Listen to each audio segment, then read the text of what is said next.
Tuan Yang di-Pertua, ketua parti bukanlah kriteria yang melayakkan secara automatik seseorang itu untuk diangkat sebagai menteri. Ini jelas dengan kegagalan Kementeri Pertanian dan Ketajaman Makanan yang kelihatan dipandu dan bukan memandu kementeriannya. Ini terselah dalam isu telur dan sekarang isu beras putih tempatan. Jadi saya memohon maaf dan dengan penuh takzim menyeru Kota Raja untuk meletakkan jawatan menteri ataupun yang amat berhormat PMX perlulah menggantikan beliau dengan seorang menteri yang lebih berkelayakan bagi menerajui kementerian penting ini dan sekaligus menyelesaikan isu makanan rakyat ini.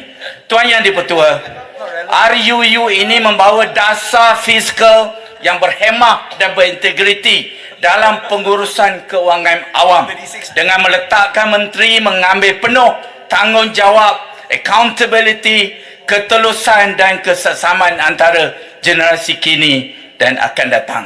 Akta ini juga bertujuan untuk mewujudkan tabir urus dalam menguruskan kewangan awam yang teratur mengikut SOP yang telah ditetapkan, termasuk pengurusan risiko fiskal khususnya yang berhubung dengan hasil perbelanjaan, pinjaman dan hutang serta melaporkan belanjawan tahunan dan penerbitan dokumen-dokumen lain yang berkaitan. Seksyen 18 dalam kurungan 1 RUU menggariskan objektif utama untuk memastikan kemampanan kewangan awam memelihara kestabilan makroekonomi, mencapai dan mengekalkan kemampanan bagi fiskal, mencapai dan mengekalkan tahap hutang yang berhemat dan memastikan pengurusan risiko fiskal yang berkesan dan melindungi kesejahteraan rakyat. Seorang menteri juga perlu bertanggungjawab untuk memastikan perjalanan hasil kerja mampu membiayai perbelanjaan mengurus dan perbelanjaan pembangunan serta meminimalkan potensi kehilangan hasil dan memastikan pengurusan dan pentadbiran hasil mengikut objektif yang telah ditetapkan. Tuan Yang di-Pertua, Seksyen 16(1) menghendaki menteri merumus dan melaksanakan dasar pengurusan pinjaman dan hutang secara bertanggungjawab dan berhemat untuk memastikan kemampuan dan kemampanan hutang serta menghadkan pendedahan kepada risiko fizikal. Seksyen 28-29 menetapkan perubahan jawatan kuasa dasar fiskal yang dipengerusikan sendiri oleh Menteri Perdana Menteri bagi menilai perkara fiskal, hutang, liability dan risiko fiskal. Silakan. Tanjung Karang minta laluan sikit. Terima kasih kepada Tanjung Karang. Setujukah Tanjung Karang dalam bahagian 5 jawatan kuasa dasar fizikal bagi penubuhan jawatankuasa bagi fasal 29 iaitu daripada A hingga I, jawatankuasa jawatankuasa A hingga A dan C adalah berlaku pertindihan.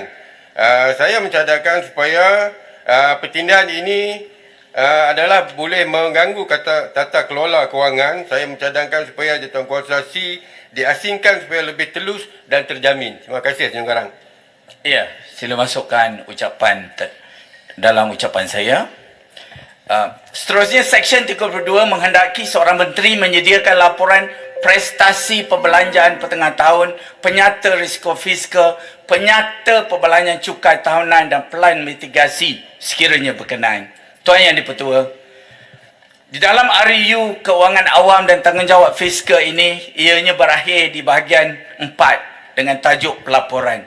Persoalan saya, kenapa tak ada bahagian yang kelima yang mentuh soal kesalahan dan penalti dimasukkan sekali ke dalam RUU ini. Tuan Yang di-Pertua, dengan sini saya mohon menyokong RUU Kewangan Awam dan Tanggungjawab Fiskal 2023 bagi memastikan menteri lebih bertanggungjawab, accountable, transparent dan saksama dalam mengurus kementerian dan keuangan negara. Sekian. Wabillahi taufiq wal hidayah. Assalamualaikum warahmatullahi wabarakatuh. Terima kasih. Salam.